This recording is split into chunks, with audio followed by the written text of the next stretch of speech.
بسم اللہ الرحمن الرحیم۔ کیفی کی کیفیت نمبر 45 پیش کرتے ہیں۔ اسے ہماری آخری وضاحت سمجھیں، مطلب اس مضمون کو۔ ہم کئی بار کہہ چکے ہیں کہ ہم کالم نگار ہیں، تجزیہ نگار نہیں ہیں۔ ہاں، شاید 2-3 تجزیے بھی کیے ہیں، لیکن یہ آٹے میں نمک سے بھی کم ہے کہ کہاں 2-3 تجزیے اور کہاں 1000-1200 کالم۔ اب اس سے پہلے کہ کوئی بکرات پوچھے ان میں فرق کیا ہے تو بتا دیں کہ ہو سکتا ہے دانشوروں کی نظر میں کوئی فرق نہ ہو، لیکن ہم جیسی سوجھ بوجھ والے کے نزدیک تجزیہ نگاری سنجیدگی کی متقاضی ہے، جس میں بڑی عقل ریزی اور تحقیق کی ضرورت ہوتی ہے، جبکہ کالم نگاری میں کسی بھی حماقتی بیان یا واقعے کو موضوع بنا کر ہلکی پھلکی تنقید یا تائید کر دی جائے۔ تجزیہ نگاری کی مد میں ہم اپنے 2 تجزیوں کا ضرور ذکر کریں گے۔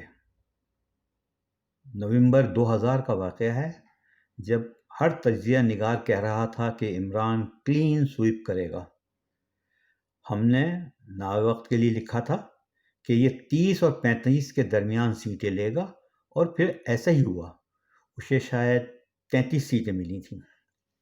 پھر 2018 کے الیکشن میں بھی ہم نے بالکل صحیح لکھا تھا کہ کس کو کتنی سیٹیں ملیں گی، لیکن نتائج میں پارٹیاں بدل گئیں۔ جو سیٹیں ہم نے نون کے کھاتے میں ڈالی تھیں وہ پی ٹی آئی کے کھاتے میں ڈال دی گئیں۔ ہم یہ بھی بتا چکے ہیں کہ ہم قطعی غیر جانبداری سے کالم لکھتے ہیں اور بالکل بھی شخصیت پرستی نہیں کرتے۔ دین کے معاملے میں بنیاد پرست ہیں، سیاست میں قائد اعظم اور ان کے 2-4 رفقا کے سوا کسی کو لیڈر نہیں مانتے، اسی لیے ان سیاستدانوں کو لیڈر نہیں کہتے بلکہ سیاستدان ہی کہتے ہیں۔ ایک صاحبزادے کو شکوہ ہے تو پھر کیوں ہمارے کالم کا موضوع عمران خان زیادہ ہوتا ہے؟ انہوں نے سمجھایا کہ اس کی وجہ خود عمران ہے، جس کے بیانات میں اتنی حماقتیں ہوتی ہیں جنہیں کرکٹ کی زبان میں لوز بال کہتے ہیں، تو پھر کس کا دل چاہے گا کہ چھکا لگائے؟ یہ ہم نے اس لیے کہا کہ عمران کو بڑا شوق ہے کرکٹ کی زبان میں گفتگو کرنے کا، تو ہم نے کہا آج ہم بھی صحیح۔ فی زمانہ پاکستان میں عمران اور نواز ہی ہیں جن پر لکھا جا سکتا ہے، بقایا کو ہم اس قابل نہیں سمجھتے کہ ان پر کچھ لکھا بھی جائے۔ ہاں، 1-2 بار بوجہ دوسروں پر بھی لکھا ہے، لیکن بوجہ ہی صحیح۔ نواز شریف شاذ و نادر ہی لوز بال دیتا ہے، جبکہ عمران کرکٹ میں نامور بالر ہونے کے باوجود سیاسی پچ پر نو بالز، وائٹ بالز، لوز بال کرانے میں یکتا ہے۔ سیاسی بیٹنگ میں بھی ہٹ وکٹ کا ریکارڈ رکھتا ہے۔ جھوٹ، الزام تراشی، ناممکن دعوے، بد زبانی، ان میں تو کمال کا درجہ حاصل ہے، بلکہ اب تو میمکری بھی یعنی نقالی میں بھی کم نہیں، کبھی کسی کی نقل تو کبھی کسی کی نقل۔ جبکہ متانت، رکھ رکھاؤ اور تدبر، فہم و فراست کا فقدان ازل من الشمس ہے۔ ان کو ثابت کرنے کے لیے کسی تحقیق کی ضرورت نہیں، کیونکہ اس کے اپنے ہی بیانات کے تضادات سے یہ ثابت ہو جاتا ہے۔ مثلا ایک ویڈیو بیان میں کہا کہ میاں محمد شریف یعنی نواز شریف کے والد ایک محنتی انسان تھے اور انہوں نے 1950 میں فاؤنڈری قائم کی۔ انہوں نے اتفاق فاؤنڈری کو اس نہج پر پہنچایا کہ بھٹو کی نظروں میں آ گئی اور اس نے قومیہ لیا۔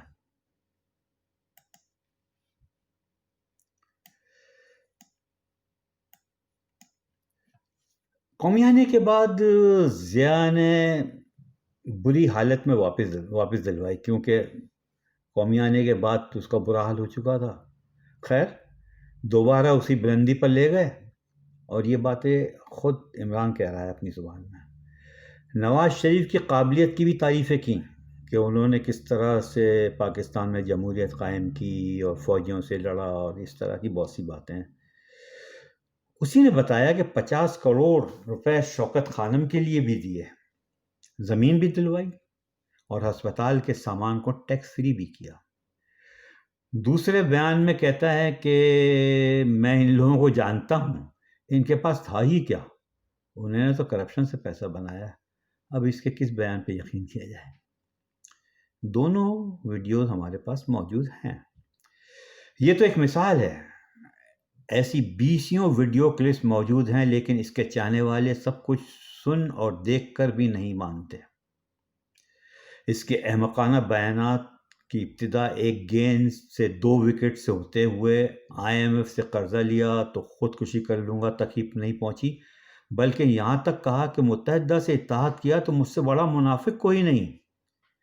اب اتحاد کا یہ عالم کہ متحدہ کا فروغ نسیم شانہ بشانہ کھڑا ہے۔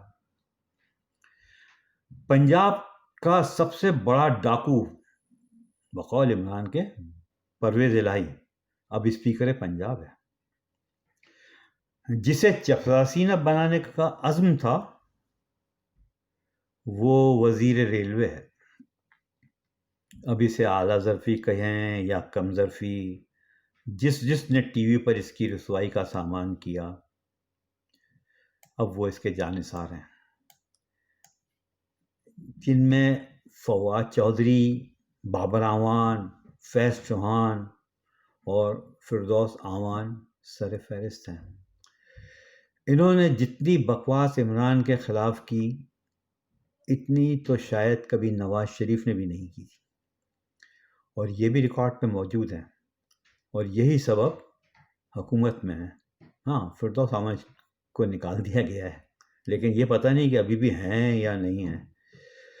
فہم و فراست کا یہ حال کہ دوسری پارٹیوں کے سارے گندے انڈے اب وزارتوں پر ہیں، بلکہ یہ کہنا غلط نہ ہوگا کہ پارٹی کے اصل ممبران اکا دکا ہی ہونے ہوئے جس کے پاس کوئی قلمدان ہو۔ ان میں سے عمر ایوب کا ذکر ضروری ہے، جس نے پچھلا تمام دور پرویز اشرف، مسلم لیگ کاف اور پھر پورے 5 سال نون میں گزارنے کے بعد پچھلے 2.5 سال سے وزیر پانی بجلی کی حیثیت سے بتا رہا ہے کہ پچھلی حکومتیں نااہل تھیں۔ تو بھائی حکومت تو آپ خود بھی رہے ہو اور 15 سال سے چلے آ رہے ہو۔ الزامات کا یہ حال ہے کہ نواز شریف پر فوجی مخالفت کا الزام، جبکہ نواز شریف نے صرف ان جنرلوں کے بارے میں کہا جنہوں نے اس کی حکومت ختم کر کے مارشل لا لگایا اور دوسری بار سازشوں کے ذریعے حکومت سے دور کیا۔ اس نے انہی جنرلوں کے بارے میں کہا ہے، فوج کے بارے میں فوج کو کبھی برا نہیں کہا، جبکہ اس کی 2-3 ویڈیو کلپس ہیں، جبکہ عمران کی 10-12 ویڈیوز ہیں جن میں اس نے فوج کے خلاف ہرزہ سرائی کرتے ہوئے فوج کو ظالم، کرپٹ، بزدل، ریپسٹ تک کہا۔ ان میں سے ایک ویڈیو تو بھارت کی بھی ہے، جنرلوں کی بزدلی کا ذکر کرتے ہوئے کہا کہ 10,000 عوام دیکھ کر جنرلوں کا پیشاب نکل جاتا ہے۔ یہ تمام ویڈیوز انٹرنیٹ پر ہیں، ہمارے پاس بھی ہیں، لیکن اس کے چاہنے والے ماننے پر تیار نہیں۔ انہیں تیر تو نظر آتا ہے، شیطیر نہیں۔ اس نے ہی بتایا کہ فوج نے مشرقی پاکستان میں کیا کیا ظلم کیے اور فاٹا میں کیا کیا نہیں کیا۔ طالبان پر فوج کے ظلم کی داستان بھی رقم کی، اور ان سب کی ویڈیوز موجود ہیں۔ حیرت تو اس بات پر ہے کہ ایک ویڈیو میں نواز شریف پر فوج کے مظالم بھی بیان کیے، لوٹوں کے خلاف تھا، لیکن اب سب سے زیادہ لوٹے اس کے ساتھ ہیں۔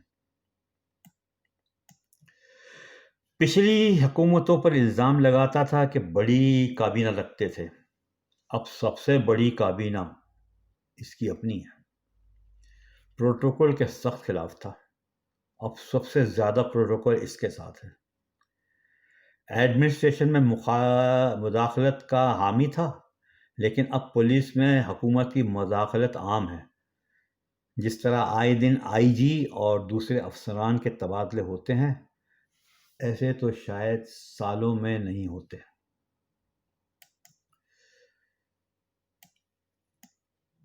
قصہ مختصر، ہر وہ عیب جو حکومت میں تھے، جو نواز حکومت میں تھے، نواز حکومت کیا بلکہ جس پرانی سب 75,000 کی کہانی سناتا ہے، اب وہ کچھ اضافوں کے ساتھ اس حکومت میں سب موجود ہیں۔ اسلام کا یہ حال ہے کہ قادیانی جنہوں نے کبھی پاکستان میں سر نہیں اٹھایا، اب اتنا سر اٹھا رہے ہیں کہ علامان الحفیظ۔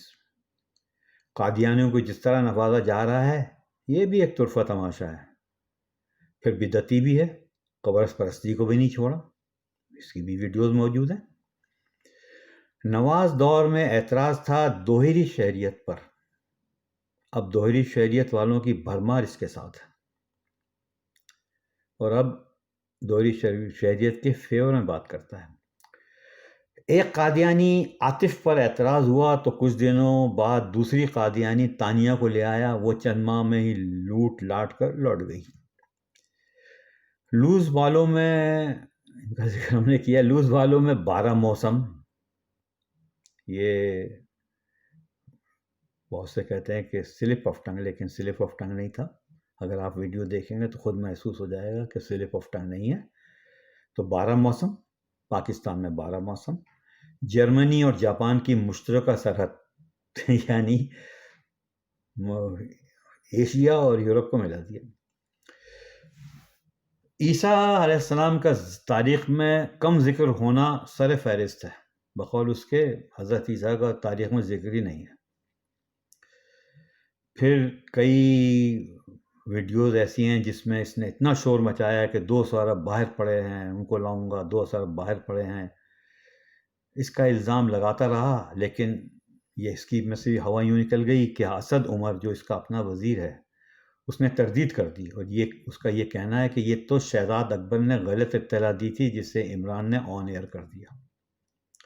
لطف یہ کہ شہزاد اکبر جو کہ قادیانی ہے کو اس حماقت پر کچھ نہیں کہا گیا، وہ ابھی تک موجود ہے حکومت میں، ورنہ کم از کم اس کو نکالا جا سکتا تھا۔ ایف بی آر کا چیئرمین شبر زیدی جو کہ بدنام زمانہ تو تھا ہی، لیکن اس کو جب ایف بی آر کا چیئرمین لگا لیا، اس نے کروڑوں کا گھپلا کر کے وہ بیمار بن کے بھاگ گیا۔ جہانگیر ترین پہ جب الزامات لگے تو وہ بھی بھاگ گیا۔ ایک وزیر صحت تھا، شاید ظفر مرزا یا کچھ اور نام یاد نہیں آ رہا، وہ بھی کافی پیسہ بنا کے بھاگ گیا۔ اور حد تو یہ ہے کہ ٹک ٹاک کی لڑکیاں وزارت خارجہ اور پارلیمنٹ کے علاوہ مزار قائد پر رقص کر رہی ہیں، کوئی پرواہ نہیں، لیکن اعتراض ہے قائد کے مزار پہ جلسے جلوس کا۔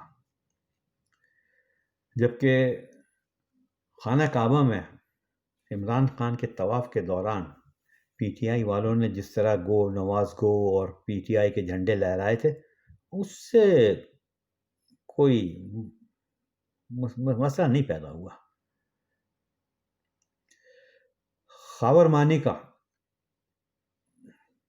جس کی بیوی اب عمران کی بیوی ہے، اب پولیس افسران کو دھمکیاں دیتے ہوئے کہتا ہے کہ اس کی حکومت میں ان کی ہمت کیسے ہوئی کہ اس کے مخالف پولیس افسر کو پوسٹنگ کیوں دی؟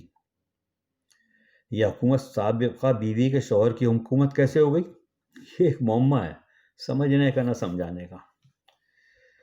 ان سب باتوں کی ویڈیوز موجود ہیں، لیکن پی ٹی آئی والے میں نہ مانوں کی تفسیر بنے ہوئے ہیں۔ اگر عدالت صرف ڈائریکٹر جنرل ایف بی آئی شاید بشیر میمن اور جہانگیر ترین کے الزامات کا نوٹس لے لے تو ان کی وہی صورت ہوگی جو عارف علوی کی قاضی فائز عیسیٰ کیس میں ہوئی۔ عمران اور تحریک انصاف پر کئی کیسز ہیں، لیکن عدالت میں چلنے نہیں پا رہے۔ پارٹی فنڈنگ کیس، شوکت خانم کا آڈٹ، سب پینڈنگ ہیں۔ مقدمے صرف شریف فیملی پر ہی بن رہے ہیں، جیسے کہ پاکستان میں صرف یہی ایک فیملی ہے جو کرپٹ ہے۔ تفریح یہ کہ عدالتی فیصلے سے ہی پہلے گرفتار ہو کر سزا پاتے ہیں، کیونکہ عدالت میں پہنچنے پر عدم ثبوت کی وجہ سے بری ہو جاتے ہیں۔ اس لیے گرفتاری پہلے ہی کر لی جاتی ہے اور سزا بھی دے دی جاتی ہے، پھر مطالبہ ہوتا ہے کہ سی کلاس دی جائے۔ ہم نے یہ سب بہت ہی مختصراً کہا ہے کہ کسی کے پاس پڑھنے یا سننے کا حوصلہ نہیں، اور یہ تو آیا ہے کہ پی ٹی آئی والے کبھی مان کر نہیں دیتے۔ ان کی شخصیت پرستی کا یہ عالم ہے کہ ان کا ممدو اگر ننگا بھی آ جائے گا تو یہ اسے پہنچا ہوا بزرگ ثابت کر دیں گے۔ چلتے چلتے ایک ڈرامہ بازی یاد آ گئی۔ پہلی بار جب مدینے پہنچا تو یاد ہوگا جہاز سے ننگے پیر اترا کہ مدینے میں جوتوں کے ساتھ نہیں پھروں گا، لیکن دوسری بار ایسا کیوں نہیں ہوا؟ واللہ عالم۔ والسلام۔